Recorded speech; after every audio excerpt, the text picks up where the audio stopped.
Today with me on the Black Gold podcast, I have Don Owens. He is an engineer, an author, and he is also a patent holder of the Leaf H2. And it is an instrument that filters out one of the most deadliest substances he claims in his book, Burn Fuel Better, that pervades our planet to this day, that we ourselves have caused, and it is called black carbon.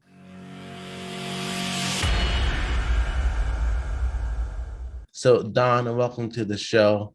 And first of all, can you please tell the listeners who you are, your background in engineering, and what you have learned over the years about this thing that is called black carbon that you have found to be really devastating to our environment? Very good. Very good. Thanks for having me today. My name is Donald Owens, and I am the CEO of HNO Green Fuels. HNO Green Fuels is the company that we kind of made this discovery, even though it's not like we discovered black carbon. We just happened to find a solution for it. But I have an engineering and a patent background, and I've been involved in on this journey for almost 10 years. It didn't start off as something to resolve climate change or I didn't even know what black carbon was when we started. So it was kind of an accidental discovery, but just for your listeners to know, and it's one thing I want everybody to know before you leave here, is that black carbon is the enemy of the planet. Now, I want to say it that way because I want that to ring true in everybody's brain, that it is the enemy of the planet. And what it is unburned fuel. What black carbon is, and I'll tell you how I discovered it as we go along, but it is the fuel that is burned, that's unburned, that comes out of the exhaust in everything that we do. We have a fossil fuel energy infrastructure. That infrastructure burns fuel, and that fuel creates black carbon. In fact, that infrastructure is necessary even to build a green infrastructure. But everything that we do burns fuel, and it's from everything from construction to medicine to transportation to internet to everything that we do. It's all involved in the burning fuel. And what our technology has done is we found a way to burn fuel better, which in essence lowers and reduces the amount of black carbon. Now, again, let me just say one other thing about black carbon, just so we'll be on the same page. Black carbon is the substance that coats the glaciers. It coats our ice shelves and our glaciers, and it causes them to melt. And the melting glaciers is really the direct cause of climate change. It's not one of the causes, it is the cause. So unless a solution is developed to address black carbon, we are not doing anything about climate change at all. We can talk about it. We can talk about it in developing electrical vehicles and everything else. But unless we're addressing black carbon, we are just in chapter 3 in my book, I say we are pissing in the wind. But that's what the book is all about. And so in the book, you explain how you first discovered black carbon, and it turned out to be a byproduct of another experiment you were tinkering on. Could you share with us that story? Okay, yeah, we'll do that. In fact, the whole original idea of when I started down this path was to use hydrogen to increase fuel economy. I read a book a number of years ago about how you can use hydrogen, infuse it into your combustion chamber, and it will improve your gas mileage. And so I basically started developing a product to do just that. And in the process of developing that product for reducing fuel economy, I was in the lab, finally got it to the lab where I can start getting some real data. And during that period, we discovered that there were a lot of inconsistencies with gasoline engines. It worked. We had it to a point where we could get it to work, but it was just so inconsistent with so many different engine types and so many different sizes of engines. We just didn't know, the variables were too great for us to figure out what was the best way to do it with a gasoline engine. So one day the technician that was at the shop asked me if I wanted to test out diesel engines. I said, well, okay, I had nothing to lose. So I tried it with diesels, And the same thing, basically, I was still looking for fuel economy. I was, I didn't know that something called particulate matter even existed. But what happened when we started testing the diesel engines, the fuel economy was pretty lousy, to be honest. But what happened was the technician came up to me afterwards and said, oh, by the way, this thing reduced your particulate matter emissions by almost 50%. Now, my question was, what's particulate matter? Because I didn't know what particulate matter was. And he didn't really know either. He just said it's something we measure here. And it turns out that particulate matter is a very, very, very dangerous substance to all human life, all life on Earth, because it gets into it's air pollution in effect, and it gets into our lungs and causes all kinds of respiratory problems and all kinds of other problems, all related to health. So at that time, I still didn't know what black carbon was, but we knew what particulate matter was. And we knew at that point in time, we would start focusing our energies on reducing particulate matter. And it wasn't until years later, I would say probably 3 or 4, 5 years later, because I was always reading everything I could read about particulate matter, because I didn't know whether or not that would be enough for people to latch hold to. People wanted to save money. I didn't know if they wanted to improve people's health. I mean, I didn't know whether or not that was was enough of a hook.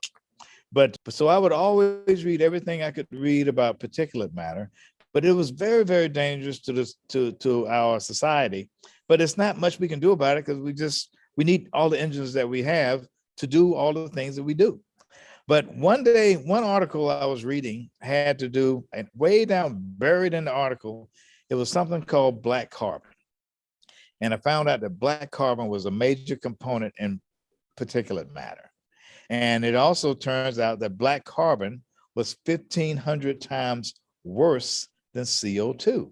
Because everybody hears about CO2, and CO2 being, the bugaboo of the planet and cause of climate change. But black carbon, and fortunately, I didn't make this up. This is what scientists all throughout the world know, that black carbon is 1,500 times worse than CO2. And then it dawned on me, because I had to put together a speech for a presentation, and I had 3 minutes to talk about it. So I had to go through everything that I had done over the last 10 years, and black carbon was circling in my mind and my brain, and it dawned on me that we had a solution for climate change. Because when we reduce particulate matter by 50%, we also reduce black carbon by 50%.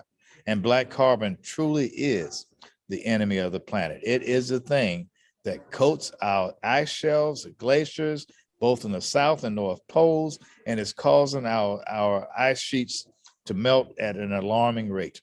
And anybody that understands climate change knows that it's the direct cause of our ice sheets and glaciers melting so rapidly. So we accidentally found that we had a solution that can help to reverse climate change, because if we figure out a way, now that we figured out a way to burn fuel better, we can reduce the amount of black carbon that's coming out that's coating the glaciers. Yeah, and it's very incredible in terms of the studies that have been done considering particulate matter. You quote one from the World Health Organization that more than 8 million people died in 2018 due to its fossil fuel pollution from particulate matter. Right. And that is a little less, that it accounted for 18% of total global deaths in 2018, a little less than 1 out of 5. Mm-hmm. I mean, that's very, very, very concerning. Mm-hmm. That it's not known widely enough in order for people to be informed about how to do next steps to make sure that they are taking better care of themselves and taking better care of their loved ones. And also, it says, you quoted another study that said a small increase in long-term exposure to particulate matter 2.5 leads to a large increase in the COVID-19 death rate. Right. And so that also leads to different communities being around different places, like factories and refineries, and they are then exposed in the immediate environment Yeah. to the black carbon that is being emitted from the smoke and from all of the machines that are working there. Mhm. And so, has there been in your studies, do you know different places where people have had issues in terms of respiratory issues, cognitive issues, anything like that within certain communities that you could go into a little bit further? Well, personally, I don't know all of the health ramifications. All I know is that the health ramifications are extreme. And people that are in the health industries and they know about all these different factors and how it affects different communities, because obviously, when you live near expressways and you live near factories, when you live near all these different places where typically it's not exactly the highest income levels where people live, it's normally where you have a higher level of black carbon, of particulate matter, of all these different things that harm us. Now, the unfortunate thing about all of these things is that, we live in fact, I like to call it an ocean of energy created by fossil fuels. It's the fossil fuel energy infrastructure. Now, we we live here. I mean, we can't do anything about it. Everything that we do is dependent on it. And we're almost like fish in an ocean. In fact, the ocean is like, the energy of the ocean of energy enables us to live. Enables us to communicate. It enables us to travel. It enables us to develop medical miracles. It enables us to do everything. But it is at the same time creating the black carbon that's killing the planet. Now, we don't have much choice. We have to have what we have to have. I don't even know how we could get along without internet nowadays, but the internet is also part of creating black carbon, because we all need the energy, we need the electricity that the infrastructure creates. So the only thing that we can do is to try to burn fuel better. Now, this is such a monumental task. Because, the other day I was driving along near the ports in Long Beach, and you look over the ports and you see all of these containers, all of these ships, all these different things that are necessary for us to live, in terms of shipping, in terms of but it's all fossil fuel based, every last bit of it. Even if we were building and shipping windmills for wind power, it's still fossil fuel based. So the fossil fuel base is not going anywhere. The infrastructure cannot go anywhere. And it affects all of us in lower income communities and higher income communities, in all communities, because the bottom line, for if we can't resist or we can't slow down climate change, it's not going to be very many places for any of us to run. Florida will be underwater in 30 or 40 years. And so all those communities, rich, poor, and everything else, will be in harm's way, if you will. So, but the infrastructure is the problem, but we can't do anything about infrastructure because we need it, but we can burn fuel better. And that's the only thing we can do right now, is to try to eliminate or reduce black carbon. Because if we can do that, we can find ourselves in a situation where the glaciers are not melting as fast. Maybe we can reverse some of the things that are happening right now. But also, one of the things that our technology does do, it produces oxygen.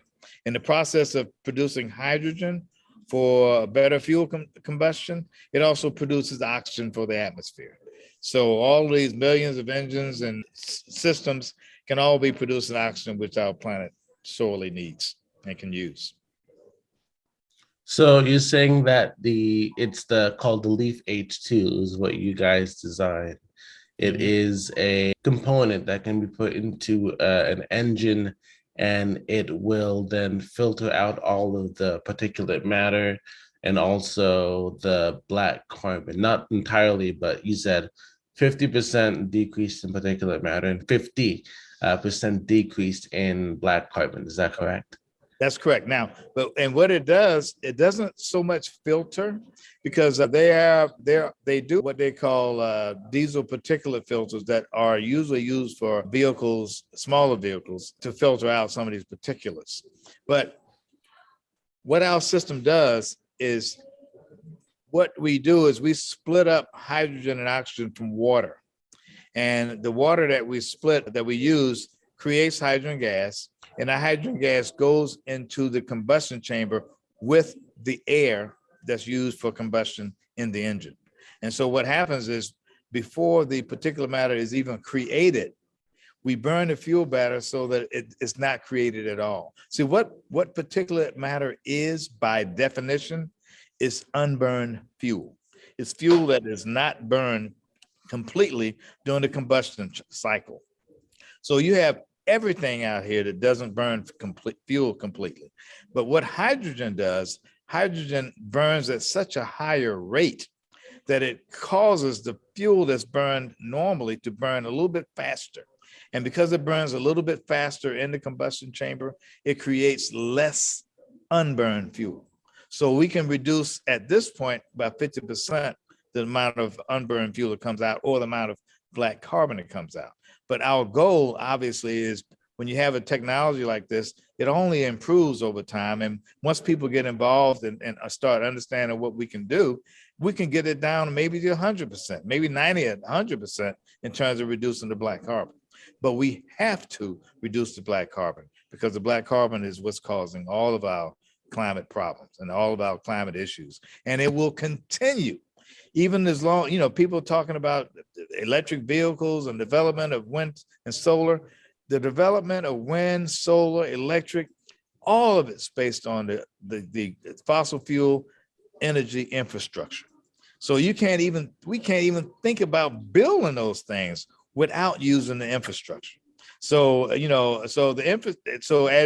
as we build more and more green technologies, we're still doing the same thing, which is creating black carbon, which is kind of ironic that we can't even create a green infrastructure without creating black carbon. So black carbon has got to be the target for the entire human race, because if we don't get rid of it, we're going to continue to have a rapid move toward climate change because our glaciers will always be melting. So would you say that what we have to do is maybe allocate the way that we use our resources so then we can create different methods of powering different things, powering stuff using electric, as you said, windmills, and also electric cars and solar? Should we focus our energies on that, or should we focus it on doing something else that's even smaller that won't leave as much as a huge footprint of black carbon? Well, the only thing we can do is burn fuel better. And really that's the name of the book. The only option that we have right now is to burn fuel better. Now, because we're still going to do the things we're going to do. We're still going to build electric cars. We're still going to build windmills. We're still going to be doing all those different things. We're still going to be using the internet. We're still going to be, doing everything that we do. But that infrastructure, the fossil fuel energy infrastructure, is causing the problems. Now, we can't get rid of the infrastructure. We need the infrastructure. We live in the infrastructure. We're like fish in the ocean. Without the infrastructure, we will be like fish out of water.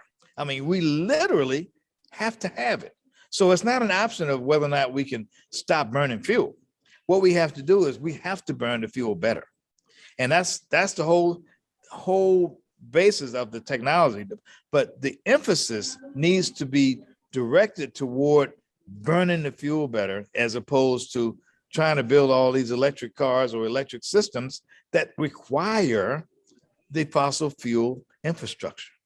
So, it's still great that we're going to be able to do that, because we ultimately want to move to a hydrogen economy. We want to move to an electric economy where everything is based on solar and fuel cells. But even to get there, we have to get there with the fossil fuel infrastructure, the energy infrastructure that we use now. Right now you can drive along. I'm in Southern California, and everywhere you look, and I'm sure it's everywhere where you are too, it's construction. I mean, construction is going on everywhere. They're building new factories, building new roads, building new hospitals, building new everything. But it's that infrastructure that's creating all of our black carbon. Now, we need the infrastructure, but in all of those cases, we need to burn the fuel better in order to reduce the black carbon, because that black carbon is going to be produced no matter what.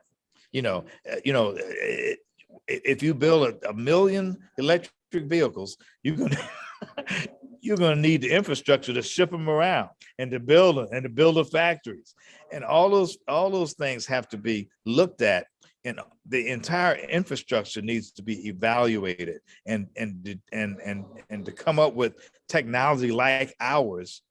Doesn't have to be ours, but it needs to be technology like ours to help to reduce the black carbon that's produced. So the fuel has to be burned better. Now, there are things and there are ways that people can move to better fuels. A lot of times people are trying to move away from diesel and a few other things like that, which is still very, very possible, but it's still very impractical as an immediate solution. Diesel is here to stay. And, people think that biodiesel, they're going to make biodiesel. I think in California, they have maybe 10 biodiesel fuel stations. It's almost like not having any at all, because nobody can practically use them. So that's the issues that we have. We have to find a solution to burn our fuel better, and we need to do it now. We're still going to be doing all the other things, moving toward a green economy, but we have to burn our fuel better now, today. And that's the beauty of what hydrogen brings. It brings a solution today, not a solution for only tomorrow, but a solution for today too. And so in burning fuel better, will there be a point where we can be able to, using your hydrogen solution, move to a completely 100% green economy? Yes, I can see that, but it's a transition period. It's a huge transition period, because just like if you think about electric cars, they're nice. They do reduce a lot of the on the road emissions, but the problem with electric cars is that you got to charge them. You got to charge the batteries, and when you're charging the batteries, guess what? You're using the fossil fuel infrastructure again. So that's not really much of a solution unless the batteries were being charged by solar. If the batteries are being charged by solar, it is completely clean. But if the batteries are going to be charged by fossil fuel infrastructure, you almost haven't done much, except at the site, at the road, you don't have the pollution coming out of that particular car. But that particular car is one among millions. So, if you have 2% of those cars being electric, you're still not doing much, because people can't convert. They can't convert all of their vehicles. And when you drive, particularly when you're driving on the highway, you see a lot more than cars. You see these trucks, you see vehicles that are used to transport gasoline, that are used to transport propane. None of those things will be electric. They're going to be diesel. And so we can't convert 100% overnight. So it's going to take some time. And so the time that we can allot, we can, in the meanwhile, burn our fuel better, because in essence, we do want to move to a hydrogen economy. We want to move to a place where we can use hydrogen fuel cells. We want to use a place where we can use wind power. We want to move to a place where we can use solar. But building of all of those things require a fossil fuel infrastructure. We can't build it. We can't go into the jungle and decide we're going to build some solar panels with some hammers and chisels. We can't do it that way. We have to do it with the infrastructure that we have. But the infrastructure that we have, and this is what everybody misses, the infrastructure that and it's not, and I don't believe it's missing because it's purposeful. It's just that we just don't know. We don't know and don't understand that it's the infrastructure that's creating all of the black carbon. We don't even understand that there is such a thing called black carbon. It wasn't until I accidentally discovered that and made the connection between particular matter and black carbon that it even dawned on me that we had a solution. So most people don't know that there is a solution at all. They do know that black carbon is very harmful. They do know that particulate matter is very harmful, but they don't know what to do about it because the infrastructure still exists and the infrastructure is not going anywhere. We need it for everything. I mean, literally for everything. But what we have to do with that infrastructure is that we have to burn the fuel better that's being burned because of the infrastructure. And the infrastructure, like I said, it's not going away anytime soon. But what we can do as we try to move toward a green economy is to burn our fuel better so that eventually all of our fuel, or at least all of our energy and all of our electricity is made from renewable sources. But that's not going to be for a while. And if we continue at the trajectory we are now, Florida will be underwater in 30 years because we haven't figured out a way that we need to burn our fuel better. They're already having problems in Miami Beach now, and with water coming into the cities and everything else. So it's an issue. But it's an issue. It's a problem that we have not really identified. And that's what I'm hoping and praying that our book will help to let everybody understand that we have a problem and the black carbon is truly the enemy of the planet. We have to do something about it because otherwise the planet is not going to accept all of this black carbon without having some consequences. As you previously mentioned about going electric, it's that it will take so much energy to create so many cars to so many people that it will then just emit more black carbon into the atmosphere. And so you also mentioned in your book that a majority of people don't go electric, not because they're not environmentally conscious, it's that they can't afford it. And so you say, you go usually what you would do is you would look on Craigslist for an ad for a car, and then you'd see like, oh, my neighbor got one down the road. So you go to him, you buy his old used car, and it's maybe a pre-2000 little beater that you use, and you go from home to work, drop your kids off at school. And so you use that car. So it's the idea that, is it that the cost of the electric vehicles are extremely high that people won't be able to afford them, or that companies put that marker, that price point on the vehicles themselves? I'm not sure. In fact, my inclination is to say that even though we do have the profit motive, right? The profit motive is in everything that we do. So there is going to be some level of recognition that people need to make money, however they feel they need to make it. So I don't necessarily know that the electric cars I do know that they cost more, but it's not only the cost though. Some of it is a little bit impractical also. If you live in an apartment and you don't have charging stations, it's not, what are you going to do? In fact, I met a woman once that was driving 30 miles just to get her car charged. And so, and when you're going out of your way to do that, and you still got to go to work or wherever, it just doesn't make sense. It just doesn't add up. Even if the price was right, it still wouldn't add up because you can get gas anywhere. You can get gas on the way to work. You don't have to go out of your way to work, just to get a charge. So when you have apartments and people living in apartments or living in places that they don't necessarily have charging stations, it's not practical to drive an electric car. Even if it was affordable, it may not be practical. But the affordable issue is an issue. I mean, I'm sure Teslas are not cheap. I haven't looked at buying one, but most people that have them probably have them as second cars, because if they really need to go somewhere up north where there are not charging stations on the way, they get in their gas car, because they're going to have to get gas somewhere, and they can't necessarily depend on the charging station to be on the way if you're going from one state to another state. I will promise you, you won't do it in an electric car unless you know where the charging stations are. And if you got to go 2 hours out of your way just to get a charge, not going to work. It's not practical. Yeah, so currently it seems as if electric cars, they're more of a commodity, a luxury, instead of it being an actual necessity in order for us to better our environment and better our just overall livelihoods in terms of air we breathe.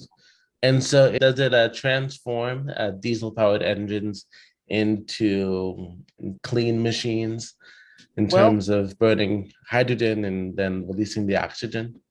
well, what happens is it makes it cleaner. It Cleaner. doesn't clean it because it just makes it cleaner. What happens with diesel engines are generally very efficient engines. They're very, very efficient. They burn their fuel at a relatively efficient level. They're actually more efficient than most gasoline engines in terms of mileage and everything else, but they're dirty. And the dirtiness is the particulate matter, the 2.5, the PM that comes out. And that PM is what's measured. Now, gasoline engines create PM also, but most people don't know about it. And most people haven't, it hasn't been as widely circulated as a problem as the diesel engines do. So diesel engines are known for its PM. It's known for its harmful effects with the respiratory problems, with everything else. But the gasoline aren't as well known, but they do create the same problem. But now, going back to what the diesel engine does, and because it does create that PM, that is what's the dirtiness part of a diesel engine, which we make cleaner because we reduce the amount that comes out.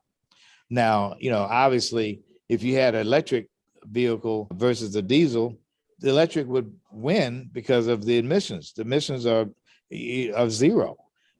At the tailpipe, the emissions are zero. But the emissions come into play when you have to gear up the power station, to create the electrical charges for the batteries. So what you have gained on the road, you've lost in society, because you're still creating the same amount of black carbon, because the fuel is being burned somewhere else instead of in your car, locally in your car. But it's still being burned because you have to charge those batteries. But what our hydrogen does is that it does make the fuel cleaner, burn cleaner.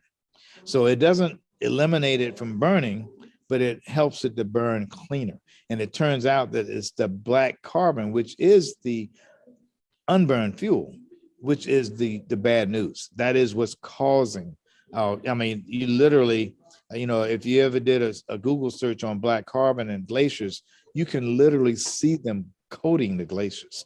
And what happens is when they coat the glaciers normally are white as snow. They typically reflect light, and they reflect light and heat. But because of the black carbon on them, it's now absorbing light and heat, which is causing them to melt. So, and that is the problem. That is the issue for climate change. That is what's going to cause our glaciers to continue to melt, and what's going to cause our sea levels to rise. So you're going to have all these low-lying areas that are going to be now covered with, because of our inability to stop our glaciers from melting.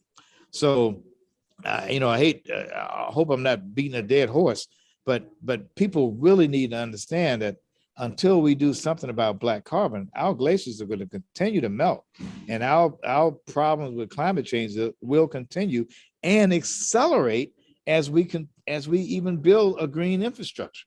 The ironic part is that we need the fossil fuel energy infrastructure to build the green infrastructure. And as long as we are using that to build it, we're going to always constantly be behind the 8 ball until we learn that we need to burn fuel better. We have to. And you also mentioned that how long electric cars take, usually anywhere between half an hour to several hours that with the hydrogen fuel cells, your car would be recharged in less than 10 minutes. Yeah. Yeah. And so so the convenience is still there for people who are worried about something take a long time, it's not going to work, it's going to be something that's really technical. But 5 minutes, like what's that? Yeah. Now, the only thing about hydrogen fuels, the hydrogen fuel cells are wonderful. They are wonderful. Now, that's not what we have, but they're wonderful in the sense that truly, like it's a shorter time to charge. But the problem is finding fueling stations. And that's what the problem is for the hydrogen fuel cells, is because they have the same issue from a what's the word I'm looking for? From a logistical point of view, you can't find them. You can't find fueling stations. So hydrogen fuel cells is the way. Now, the beauty of hydrogen and the direction that our technology is going, our technology could very well lead to a situation where we can create hydrogen on demand, so you won't have to have hydrogen fuel cells that you're looking for. I mean, I'm sorry, you won't have to have hydrogen refueling stations that you're looking for, because that's the problem with hydrogen fuel cell cars. You have a very small percentage of hydrogen fuel cell cars, but you can't find any hydrogen refueling stations. And the ones that are available sometimes don't even work. So you have people that have these wonderful cars, the hydrogen cars, they create nothing but water as the exhaust. They are beautiful. They are wonderful, but you can't find any hydrogen. You can't find a hydrogen supply so that you will be confident enough to be able to take off from, say, San Diego and go to Sacramento and wonder whether or not you can make it, because you can't find any stations on the way. So that's also the problem with hydrogen fuel cell cars, is that they have a logistical problem with supply, but they're beautiful, they're wonderful. But our technology is possibly can kind of bridge the gap, even to make those hydrogen fuel cell cars even more practical, because we may be able to produce enough hydrogen on demand to enable them to not have to find stations. They can potentially have it produce enough hydrogen on their own to run the fuel cells. But that's also future. That's another future element of hydrogen that we're not there yet. Right now, our present problem with hydrogen is to make I shouldn't say our present problem, but our present solution for hydrogen is to make our fuel burn better, because we have to burn the fuel better, which is going to eliminate the black carbon. So in making your device, what is the source that will extract the hydrogen, making it efficient both in the way that it is used and also in the way that it can be continually drawn from to use? Is it water-based? Yes. Well, what happens is we use something called PEM electrolysis, and PEM electrolysis uses a membrane, and it uses water to filter through that membrane to create the hydrogen and oxygen from the water. So, water is H2O, of course, and our system takes that water and splits it by using some electricity. It splits the water into hydrogen gas and oxygen gas. And so the beauty of that system is that it's fairly, what's the word I'm looking for? Lifelong. I mean, it can create hydrogen and oxygen for a very, very long time. So it's no moving parts. It can create, as long as you have a decent water supply, you don't put Perrier or Sprite in there, you're going to be able to create hydrogen and not mess up your membrane. Okay. So, and the beauty of it is, like I said, there's no moving parts. You just takes the water, it likes the water, it will split it into hydrogen and oxygen. The hydrogen is used to improve your combustion, which it always does, no matter what. And the oxygen goes to the atmosphere. And in our particular atmosphere, we like hydrogen, we like oxygen. It's good for our bodies, it's good for our system, it's good for our atmosphere. And so all of a sudden, you can start having millions and millions of engines out there that are not only burning their fuel better, but they also producing oxygen for the atmosphere, which is a very, very positive thing. Yeah. And also in terms of you, when you wrote about it being used on diesel engines, one of the first things that came to my mind was farm equipment, and Mhm. that a majority of farm and also construction equipment is diesel based. And so Right. if you use that system on that equipment, what will happen then is if you're tilling a field, you will then be also leaving a trail of oxygen behind you, Right. like That's right. greening up the planet, literally greening the planet as you go. Literally. That's And right. so that's just an incredible concept. Yep. And so, in terms of being able to use your method, your system, your Mhm. device, how much does it take before it burns out? Is it on a is it a certain amount, like Okay. Good the question. amount of gallons, or is it how many miles can you go on like a full tank of gas, let's say? Okay, that's a very good question. And I'm going to answer it two ways. First, our target market right now is some of the larger systems that don't have any abatement for a particular matter. When I first tested this on a car, on my car, and the amount of water that we needed, if you had a gallon of water, and I'm just going to explain this by using the gallon, and at that time, it wasn't as efficient as we have it now, but even with a gallon of water, if you had a gallon of water and you were driving your car from California to New York, you can go from California to New York, back to California, back to New York, back to California, back to New York, and back to California before you ran out of water. Now, you would have run out of gas a lot of times, but the amount of water that you use to produce enough hydrogen, a gallon would have covered almost, what is that, 10, 12,000 A miles? gallon of water? Yes, because you don't need that much hydrogen. And this is what's so surprising. Hydrogen is, and we're not using hydrogen as the fuel. We're using hydrogen as a catalyst to make the fuel burn better. Okay, so we're not using hydrogen because people have tried, and I think I might not have answered your question because people have tried to develop hydrogen engines, that use strictly hydrogen, but they were failures because hydrogen doesn't possess BTU content for you to have a small enough source for an engine to run. Like, for example, if a gasoline tank of 20 gallons, you would need to have a freaking hydrogen tank of 180 gallons. It would be so large because the BTU content is so small. But when you're using hydrogen the way we're using hydrogen, which is as a catalyst to help the fuel burn better, you're just using a very, very small amount.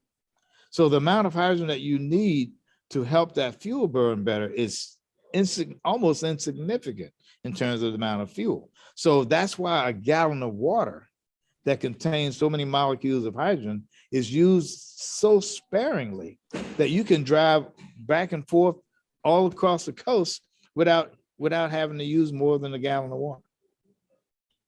So would it be a gallon of water, full tank of gas is what it would be? No, no, no. And in other words, it's almost like, and I'm hoping I'm answering your question correctly, but if you had a gallon of water and you were starting to drive to New York, you're going to probably fill your tank up, which is probably a 20-gallon tank, at least 5 times before you get to New York. Okay. So now you still have the gallon of water. So you're going to fill up 5 times on the way to New York.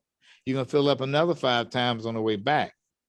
You still have your gallon of water. It's not gallon to gallon, but you're using some of that gallon. So now by the time you go out there 2 times, you may have used a half of the gallon. You follow what I mean? Yeah. Right.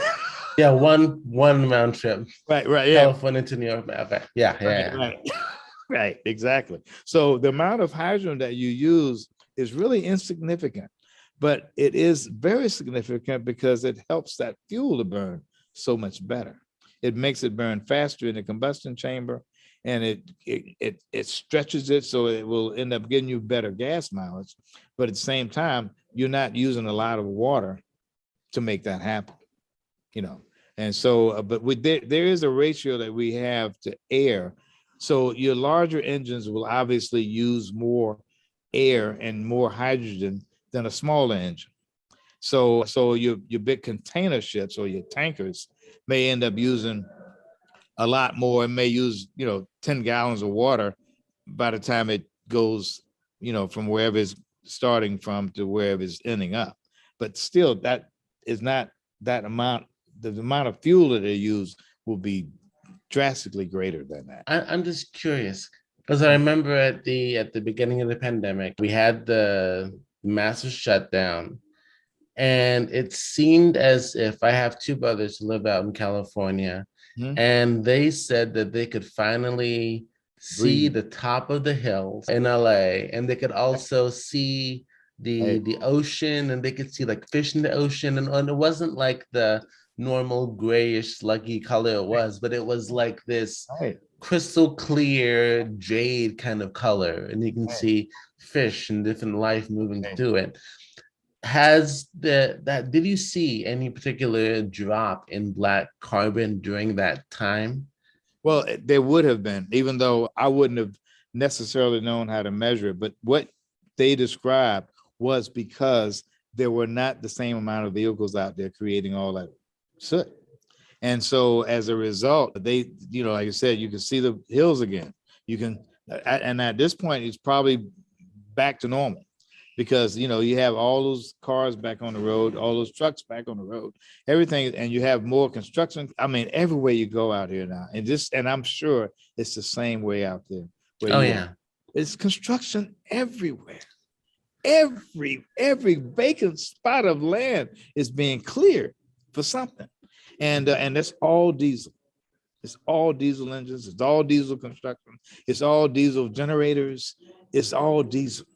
And so we are actually in the process of creating more black carbon than we've ever created, just because we're improving our lives. And again, and I say improving our lives because it's true. I mean, when we do things like that, it improves our lives. No one can dispute the fact that we need all these hospitals, we need these apartment buildings, we need these places for people to live.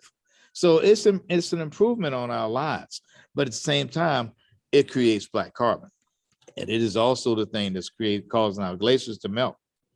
So as we improve our lives, we literally have to burn fuel better. We have to. We have to get rid of the black carbon because the black carbon is what's causing and will continue to cause the glaciers to melt and all kinds of other problems that we'll have 2 or 3 or 20 years, 2 or 3 decades down the road. We won't, you know, these glaciers may not even be there. And the sea level rise that people are experiencing now will be even tenfold. So we have to do something about black carbon. We have to do it now. And as long as we are using our infrastructure, which we will do, we will continue to do it. But we will continue to even build green infrastructure with it. But we have to do something about the black carbon that it is creating right now. And hydrogen is the only solution that I know of, short of cutting it all off. But if we cut it all off, again, we'll be like fish out of out of water. We won't be able to survive. So we don't have an option to cut it off, but the option that we do have is to burn the fuel better, so we can eliminate the black carbon. Where can people go to learn Okay. more about how to not burn as much black carbon, and also what can they do in order to Yeah. just make sure that they can, like, where can people go to get the Leaf H2? Okay. All right. Right now, there are so many applications that we don't have an application for most people. Our application, I mean, the Leaf H2 is not a one size fit all solution. Right now we're focusing on generators and we're focusing on what they call refrigerated truck engines. Now, the marketplace is humongous. It's beyond humongous because it needs to be on helicopters and ships, and it needs to be everywhere. But we can't build it everywhere all at once. Now, but the only thing that people can do right now, and this is so important in my mind, is to learn about the existence of black carbon. what happens, most people have never even known about it, don't know anything about it. Now, and even though this is not necessarily a plug for my book, but my book is the only place you can find out about it right now. It literally is, you can find out about black carbon on the internet, but you can't find out that there's a solution for black carbon on the internet. The only place you can find that out is in that book. And I really, really want every human being on this planet to learn about black carbon and learn why it's the enemy of the planet. Because what happens is that human beings are pretty freaking incredible. I mean, we can do some incredible things when we set our mind to doing it. You know, just like the coronavirus, you know, when it's first came, I mean, it was devastating to everybody, and it still is. But at the same time, there have been solutions that are mitigating it. And in a year and a half ago, we couldn't even imagine solutions for that. But human beings will find ways to do things. And so that's why it's so important in my mind for every human being on this planet to understand what black carbon is and why it's the enemy of the planet. Because once they do know that, they will start internalizing it. They will start being activists about it. They can start getting the word out about it. And the things that people can start doing to start mitigating it will come into pass, you know, and some of technical solutions will get even better, you know, because right now we have a solution that we think hydrogen can help, but there are other things that I'm sure people can come up with, and they will come up with when they understand that it is indeed the enemy of the planet, and we have to do something about it. It's almost like the aliens in the movies, you know, the movies that we see where the aliens attack the earth and we all collectively get together and all humanity, you know, combines resources and we fight the alien until we beat them. And that's the way the movies always end. We win most of the time, right? There's a few that we don't, but that's what we have to do in this case. We have to get together. We have to collectively decide that black carbon is the enemy of the planet, and we find a way to defeat it. Well, Don, this has been a wonderful conversation. It's very surprising how fast time flies. The hour's already up. But I have one more question for you. All right. And that is, if you had the ability to send a worldwide text, what would your message be? Oh my goodness. That's the only message that I have, even though it wouldn't be fully understandable, but it is black carbon is the enemy of the planet, and we have to defeat it. And we need to use every resource and every ability and every brain cell that we have so that we can defeat black carbon, because it is truly the enemy of the planet. It is the enemy, and we all need to understand it. And once we do, we can do something about it. And until we do, we won't be able to do anything about it. Well, Don, thank you so much for your time. It's been a pleasure talking to you. Where can people go to learn more about the book and your work and what other stuff you're up to? Okay, well, you can go to burnfuelbetter.com. That's for the book, and burnfuelbetter.com. And there's also a free gift on there about what we are doing to harm the environment and how we can solve it. But the book is also there. My Twitter and Instagram and Facebook handle is all Don Climate Owens. Okay, so if you go to Don Climate Owens at Twitter, at Facebook, at all the other ones, you'll find different posts that I have and different things you can follow about what we're trying to do, and so we can see if we can understand better what black carbon is and why we really need to do something about it. Well, Don, thank you so much for your time. Thank you for having me. Thank you very much.